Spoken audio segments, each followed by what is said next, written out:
that you flourish in all things. You flourish in all things.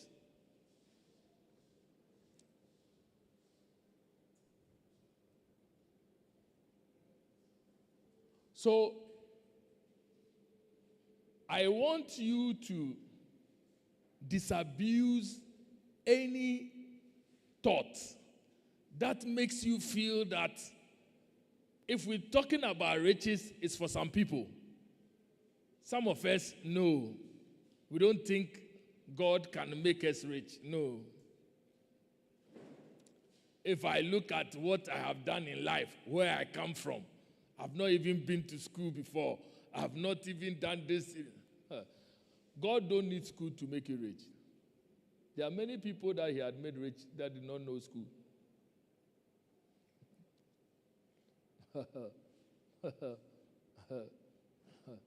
What does it take to abound you in finances or bring money your way?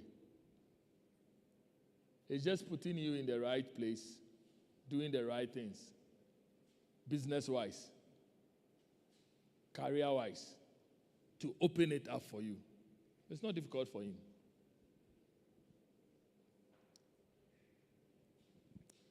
I told you a testimony about a woman that was working in a bank, a Christian, and he heard God tell him that stop the work and go and sell salt. The one we call here Adango. See the one the cars will be going around, Adango, Adango, Adango. He heard God tell him, stop and go sell Adango, and gave him a specific place to start selling at. So she stopped the banking work, rented that shop, and started selling salt in containers like that. And one day somebody walked and came there and said, who is selling this? Said, can you supply me this tonnage of this salt? The woman said, yes. Quickly. That was the beginning of the breakthrough. Started supplying megatons of that salt to the person taking it, and skyrocketed. So, God don't have a problem. According to the covenant that Jesus went with him, everyone that is saved by Jesus, there's provision for you to be rich. It doesn't matter your background.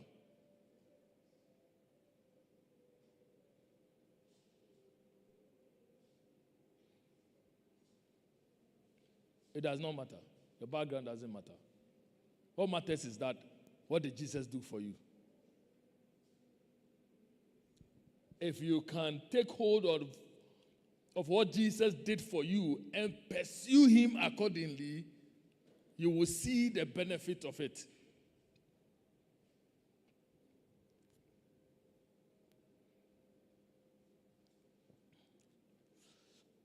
Luke chapter 16. Let me start to go into some of the things that helps us to enjoy this if we are saved or when we get saved. When we get saved, what makes us enjoy the riches of the kingdom? When we get saved, because it's available for every saved person. As long as you are saved by Jesus Christ, by his blood, the same blood also purchased for you riches. Are you following me? The same blood, the same sacrifice that made provision for you to be saved, that same sacrifice made provision for you to be rich, for you to walk in power, for you to have the wisdom of God manifesting in your life.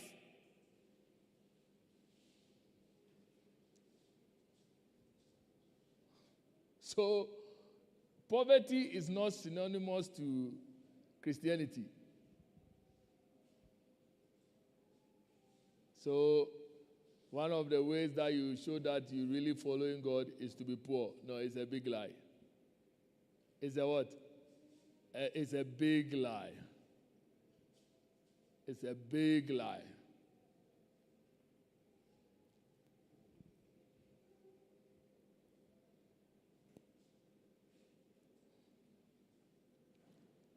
So society have a challenge if they see Christians showing affluence or wealth, especially if they see it coming from, let's say, pastors, then they have something to say.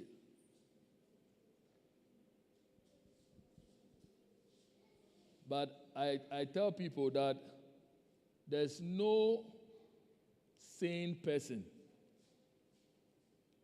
that will be giving money to a pastor 1 year, 2 years, 3 years, 4 years, 5 years, and not seeing any results in their life, and they are still giving. There's no sane person that will do that. There's no sane person. So if someone is doing that, it means that there are benefits the person is seeing. So when people are talking, oh, wow, some pastors getting rich.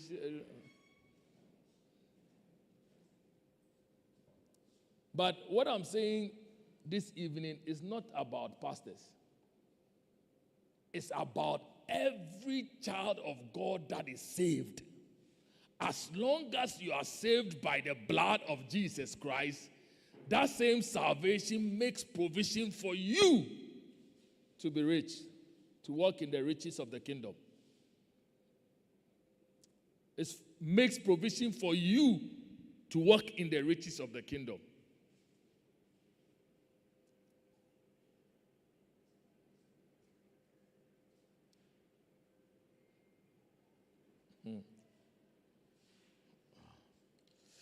As well.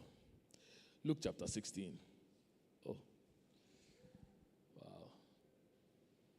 I want to change gear and I look at the time and I say, this time if I change gear, this time will it help? Okay. Let me just move to some part of Luke 16 and make some.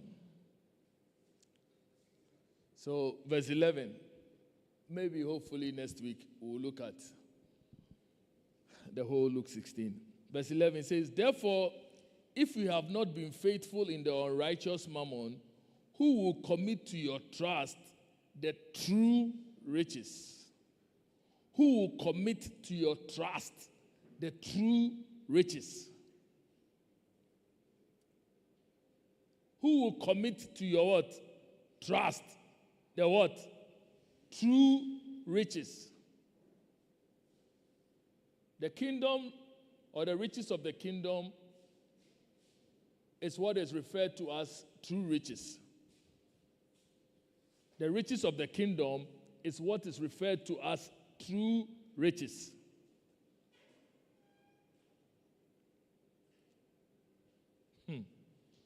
But if you see here,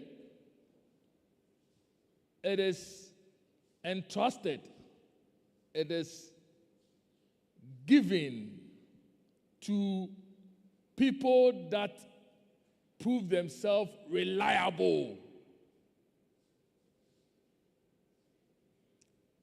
So you can be saved and not understand the need to prove yourself reliable to God. Because you are saved, yes. So let's say, for example, can I use that? Okay. In my house, if I have 5 children, and I decide that maybe let's take it that I have some cars there. I have some 3 cars. And I want to give a car to one of them, the one I will give is the one I know that when I give him or her the car, it will be profitable to me and to him or her. The one I can trust that when I give this car, it won't become a show item and the next thing I'll hear is accident. The one that will use it profitably. Are you following me? Are you following me? God, he said it. He says, you don't cast your pearls before swines. It means that you don't give what is precious to pigs. If you buy a nice clothing and you wear a pig, no matter the way you try to train the pig, if it sees mud, it will enter into it with a nice clothing. You know that. You know that. You know the behavior of Pluto. No matter, you can wear Pluto the best designer clothing. Set Pluto free. You are in trouble. But there are other pets or animals that you can wear and they can keep themselves neat. Are you following me? Are you following me? There are some other animals or pets, you dress them, you yourself, you check it. They will not want anything to touch them.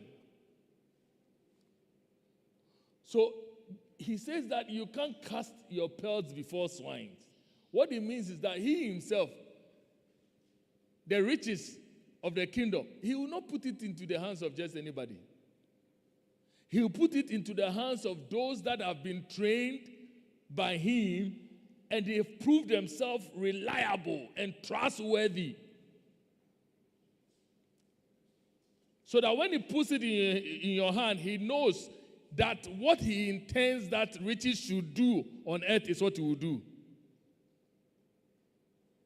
When we go through Luke 16, you will understand. But because of time, I just zeroed in here for you to see that the riches of the kingdom is entrusted.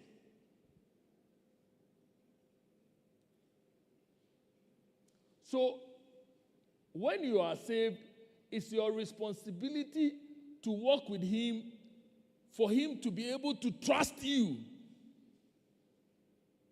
For God to be able to trust you.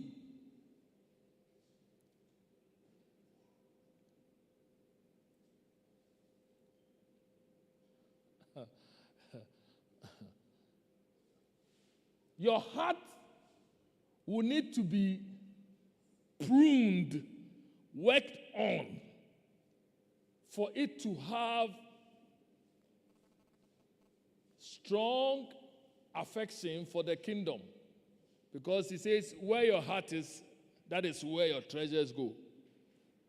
So if your heart is with the kingdom, when treasures come into your hand, it will work in the way of the kingdom. That is why Jesus said in Matthew chapter 6, verse 33, seek the kingdom first, and all this will be added to you. All that the people of the world are seeking after. They wake up every morning. All they are doing is to try and make money, get comfort of clothing, what to eat, what to wear. He says, don't worry about that. Rather, seek the kingdom, because he knows that when your heart goes into the kingdom, when he's adding it onto you, it won't be difficult for you to release it for kingdom matters.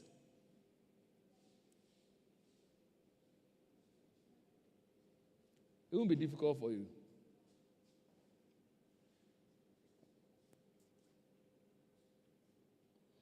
So yes, is riches available? Yes, it's available for every saved person. As long as you are saved by the blood, it's available.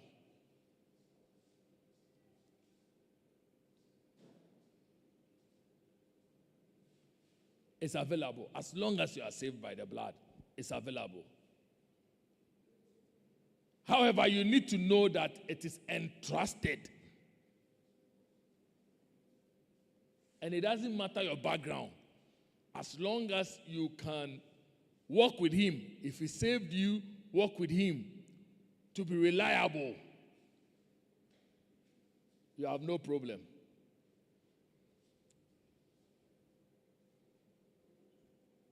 Is somebody hearing me this evening? Is somebody hearing me this evening? There's provision.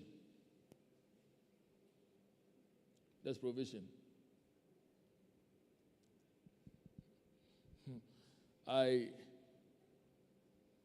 There's provision. There's provision for everyone saved by the blood to walk in the riches of the kingdom. That is why Jesus died for it.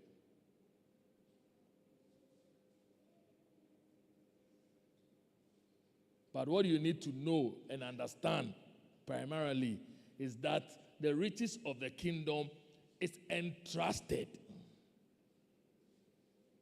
It is entrusted. It is entrusted.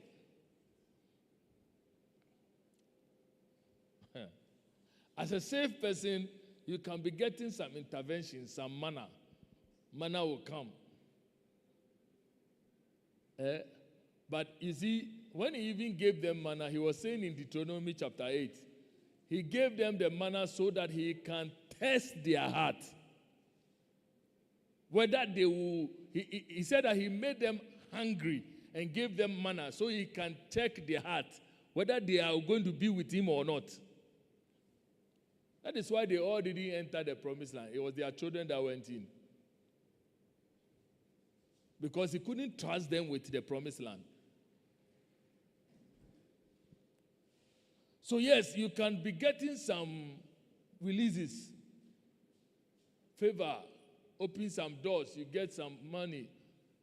He will be checking. When you get that money, how do you use it? That's why when we go through Luke 16, you will understand. How do you use money that comes to you? Are you faithful in that? Is it towards the kingdom? When you see the poor, do you attend to them? Or you say, me dear, what I will eat, I don't get. How can I give you something to eat? If it's Gary that you have, and it's your last Gary, you can say, take it. Let me rather go hungry. Then God will know that, yes, this is the kind of people I want.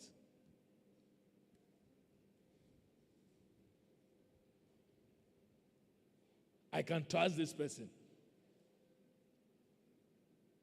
If you check the woman that in the days of famine, God sent Elijah to. Why did God send Elijah to that woman? Because God knew that that woman has in her heart willingness to sacrifice, even to her own disadvantage and peril. So when Elijah said, you make for me first, he said, hey, God, you know I can do this to you. No problem. If I die, I die. I'll feed your prophet and let me and my child die. But she didn't know that it was the key for abundance. So God will always prepare you, will train you, test you, you pass.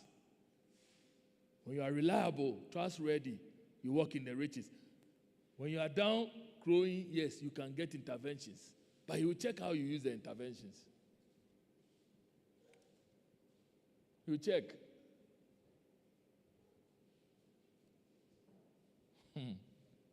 All right. Because of time, next week, Tuesday, hopefully, we'll delve into this more. Today is just setting the foundation for this particular aspect. Yes, the riches of the kingdom is available to everyone. Everyone that is saved.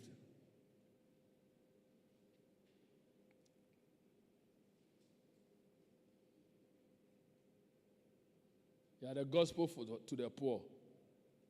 Say, if you can believe in me, you can follow me. He was telling Peter. Peter said, hey, we have left all and followed you.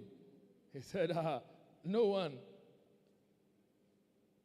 that have left father, mother, children, wife, land, properties, and is following me will not in this age inherit more. So,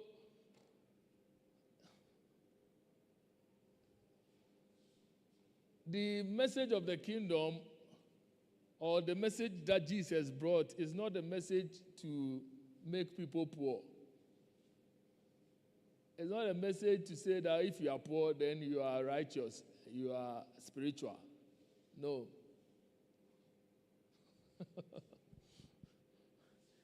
Any person that you think is spiritual because of poverty, you try and give the person some money, that spirituality will get lost.